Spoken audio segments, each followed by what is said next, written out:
Finite non finite వర్బ్స్లో నుంచి ఈ infinitive పడుతుంది. అంటే నాన్ ఫైనైట్ వర్బ్స్ అంటాం దీన్ని. ఇన్ఫినిటివ్, జిరెండ్, పార్టిసిపల్స్ని నాన్ ఫైనైట్ వర్బ్స్ అంటాం. ఎందుకంటామంటే ఇది సెంటెన్స్ బట్టి మారదు, అంటే టెన్స్ బట్టి మారదు, సబ్జెక్టులు బట్టి మారదు, ఓకేనా. అండ్ నౌన్ ప్రొనౌన్స్ అంటే సింగులర్ ప్లూరల్ని బట్టి మారదు. ఇది ఎందుకు మారదు అంటే ఇప్పుడు చెప్తాను చూడండి. So I go to school అన్నాం కదా. సో ఇది గో అనేది ఏంటిది, ఒక ఫైనైట్ వర్బ్. ఇది ఒక ఫైనైట్ వర్బ్. మీకు ఎలా తెలుసండి ఫైనైట్ వర్బ్ అంటే? ఇప్పుడు నేను టెన్స్ చేంజ్ చేస్తాను, పాస్ట్ చేయాలి. పాస్ట్ చేస్తే ఏమవుతుంది? ఐ వెంట్ టు స్కూల్ అవుతుందా?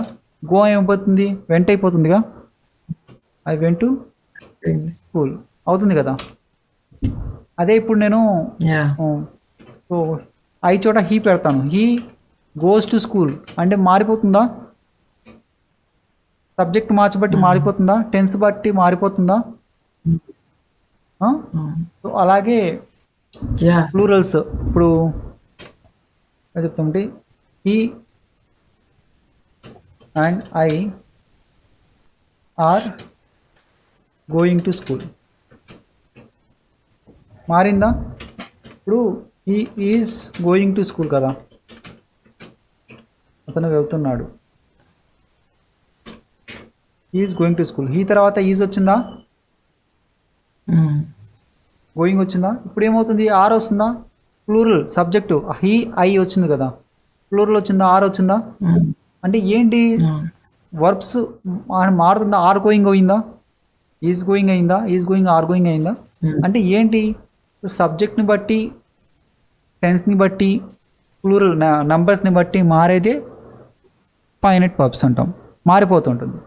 బట్ ఇక్కడ చూడండి, ఈజ్ గోయింగ్ టు స్కూల్ అని చెప్పాం కదా.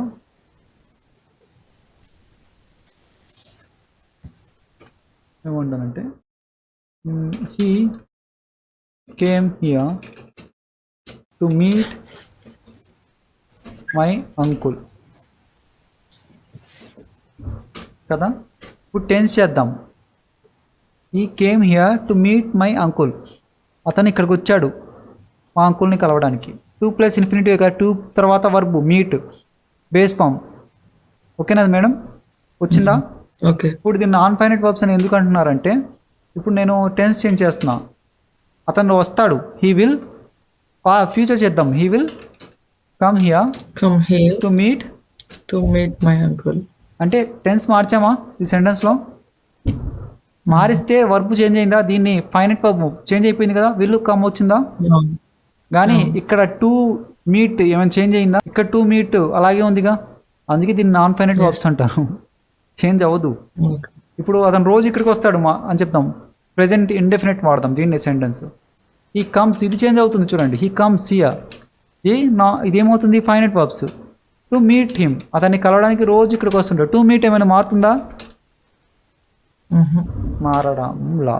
దీన్నే ఏమంటారు అంటే నాన్ ఫైనైట్ వర్బ్స్ అంటారు. దీన్ని ఏమంటారంటే, దీన్ని నాన్ ఫైనైట్ వర్బ్స్ అంటారు, దీన్ని ఏమంటారంటే ఫైనైట్ వర్బ్స్ అంటారు.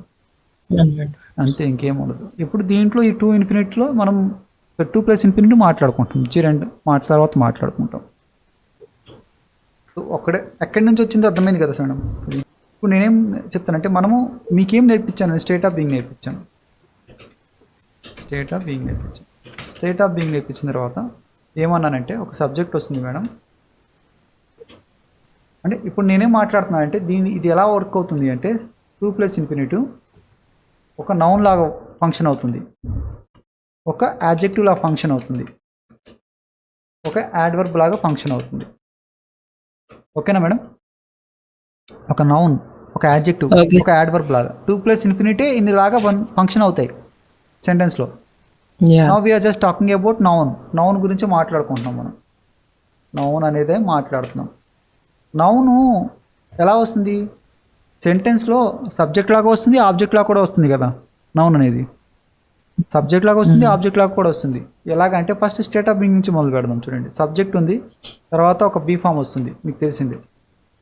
ఇప్పుడు మీరు చూడబోయేది ఏంటి అంటే తెలుస్తుంది మీకు, అసలు వీళ్ళు ఏం చెప్తున్నారు అనేది మీకు అర్థమవుతుంది. చూడండి, ఇప్పుడు దీని తర్వాత ఏం మాట్లాడామంటే, మనం ఆబ్జెక్ట్ ప్లేస్లో నౌన్ వస్తుంది అన్నాం కదా. దాని తర్వాత ఏమన్నామంటే నౌన్ ఫ్రేజ్ వస్తుంది అన్నాం. అంతే కదా మేడం స్టేట్ ఆఫ్ బీయింగ్లో. దీని తర్వాత are Yes. Getting my point madam. తర్వాత ఏమన్నాము యాడ్జెక్టివ్ అన్నాం, దాని తర్వాత ఏమన్నాము యాడ్వర్బ్ అన్నాం కదా, Adverb. దాని తర్వాత ఏమన్నాము ప్రిపోజిషనల్ ఫ్రేజ్ అన్నాం, ఫ్రేజ్. Hmm. ఓకేనా, ఇవన్నీ చెప్పాం మనకి రాసిన తర్వాత. ఇప్పుడు దీని తర్వాత కూడా ఇంకోటి వస్తుంది మేడం, అడ్వాన్స్లో వెళ్ళినప్పుడు చెప్తానని చెప్పాను కదా, అదే 2+ ఇన్ఫినిట్. Hmm. 2+ ఇన్ఫినిట్ ఇది కూడా వస్తుంది.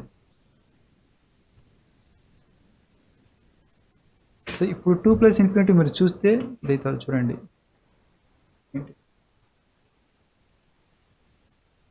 మనకి నేర్పిస్తారు కదా, is to be, are to be, was to be, were to be కదా మేడం, చూసే ఉంటారు కదా మీరు. ఈజ్ టు, ఆర్ టు, ఇవి ప్యాసివ్ వాయిస్లోకి అవుతున్నాయి. Is to, were to, was to, are to, ఇవన్నీ వినే ఉంటారు కదా. ఎక్కడి నుంచి వచ్చాయి ఇవన్నీ? మా స్టేట్ ఆఫ్ బీయింగ్ మాట్లాడుతున్నాం. సబ్జెక్ట్ ఏదో తీసుకుంటాం, ఈ తీసుకున్నాం కదా, ఈ ఫామ్ ఈజ్ తీసుకుందామా, తీసుకున్నాం. దాని తర్వాత is. ఇప్పుడు నౌన్ పెట్టచ్చు, యాడ్జెక్టివ్ పెట్టచ్చు, యాడ్వర్బ్ పెట్టచ్చు, ప్రిపోజిషనల్ ఫ్రేజ్ పెట్టచ్చు మీరు. ఇవన్నీ కాకుండా ఇంకేం పెట్టచ్చు, 2+ ఇన్ఫినిటీ కూడా పెట్టచ్చు. 2+ infinitive పెట్టచ్చు. Is to Is. బి చోట ఇప్పుడు మీరు దేని మాట్లాడాలి, is to be, okay be మాట్లాడాలనుకోండి, మళ్ళీ ఇక్కడ స్టేట్ ఆఫ్ బీయింగ్ మాట్లాడదాం. బి మాట్లాడి ఉండాలి, ఉండవలసి ఉంది అని చెప్తాం కదా, is to be in the house, ఉండవలసి ఉంది. Okay. Mhm. ఎక్కడి నుంచి వచ్చింది అర్థమైంది ఇప్పుడు. ఈ 2B ఈజ్ టు, అదే ఈజ్ టు అనేది ఒక స్ట్రక్చర్ అన్నట్టు చెప్తారు. ఈజ్ టు స్ట్రక్చర్ కాదు, 2B స్ట్రక్చర్ ఇది. చూపిస్తాను, ఇంకా వస్తుంది మీకు. ఇప్పుడు ఏమంటామంటే దే ఆర్ ఏం చేద్దాము, టు విజిట్ తిరుమల. వాళ్ళు విజిట్ చేయవలసి ఉంది తిరుమలని కదా మేడం. టు విజిట్ అనేది అయింది కదా, verb base form, 2+ verb base form. They are to కదా. ఇప్పుడు ఏం చెప్తాము, CM, AP CM is to attend the ceremony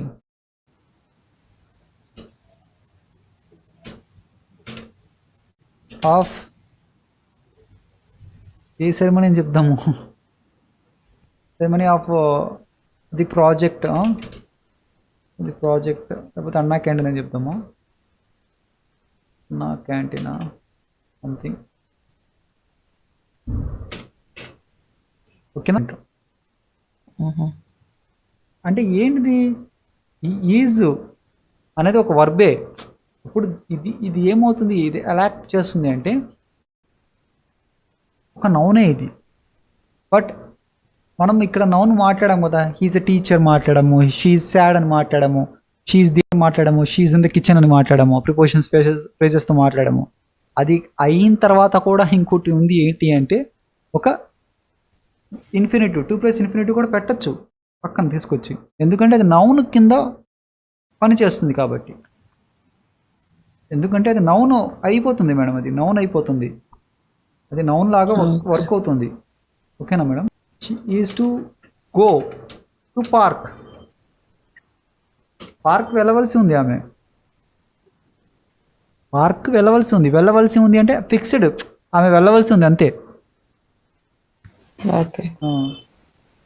ఇప్పుడు CM is to visit the flood విక్టిమ్స్ని కలవలసి ఉంది, విజిట్ చేయవలసి ఉంది, చూడవలసి ఉంది, వరద బాధితులను చూడవలసి ఉంది కదా.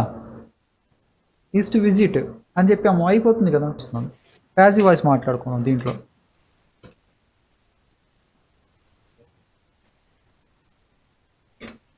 దిస్ హౌస్ ఒక సబ్జెక్ట్ వచ్చింది, దాని తర్వాత ఒక బీ ఫామ్ పెడతాం ఈజ్, దాని తర్వాత 2 ప్లస్ ఇన్ఫినిటివ్ కదా, is to clean, is to be clean కదా, ఈజ్ టు బీ క్లీన్ చేయవలసి ఉంది బై మీ. అంటే మోర్ ఫార్మల్ అంటే ఎక్కువగా న్యూస్ పేపర్లో న్యూస్ రిపోర్టింగ్లో ఇది వస్తుంటుంది కదా, మనం ఎక్కువగా ఏం చెప్తుంటే హ్యావ్ టు యూస్ చేస్తాం కదా, దానికి కూడా వస్తాను, హ్యావ్ టు కూడా వస్తాను. This house is to be cleaned by me. The flood victims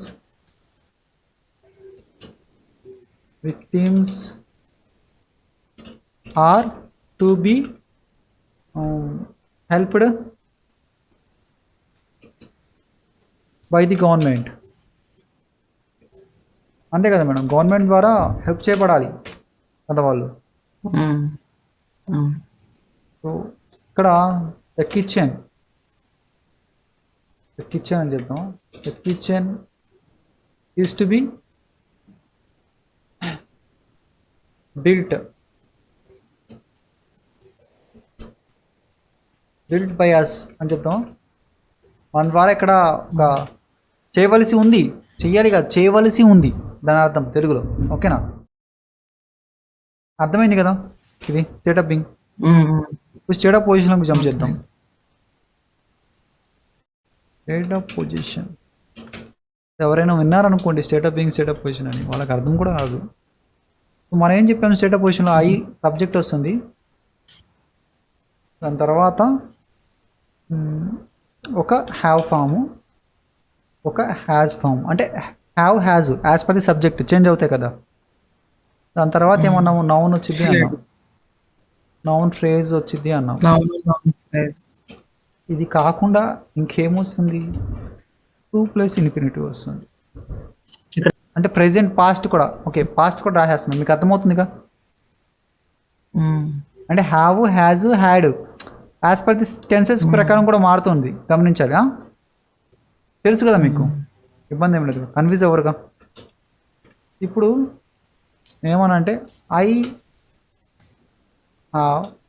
రాసిన తర్వాత సో హౌస్ అని రాశాను, నౌన్ రాయాలి అని, ఒక ఇల్లు ఉంది అని చెప్పి కదా, నౌన్ ఫ్రేజ్ అయింది.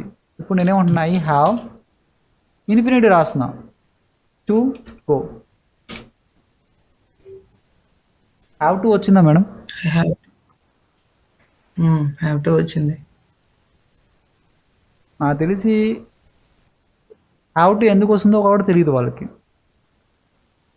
ఇది ఒక స్ట్రక్చర్ లాగా చెప్తారు. స్ట్రక్చర్లా చెప్తారు, హ్యావ్ టు స్ట్రక్చర్ అనుకుంటారు, హ్యావ్ టుగా స్ట్రక్చర్, టు గో స్ట్రక్చర్. ఇది ఏమిటంటే 2 ప్లస్ ఇన్ఫినిటివ్ కదా మేడం, 2 ప్లస్ ఇన్ఫినిటివ్. మనం ఏం మాట్లాడుతున్నాం, నౌన్ లాగా ఫంక్షన్ అయితే అని చెప్తున్నాము.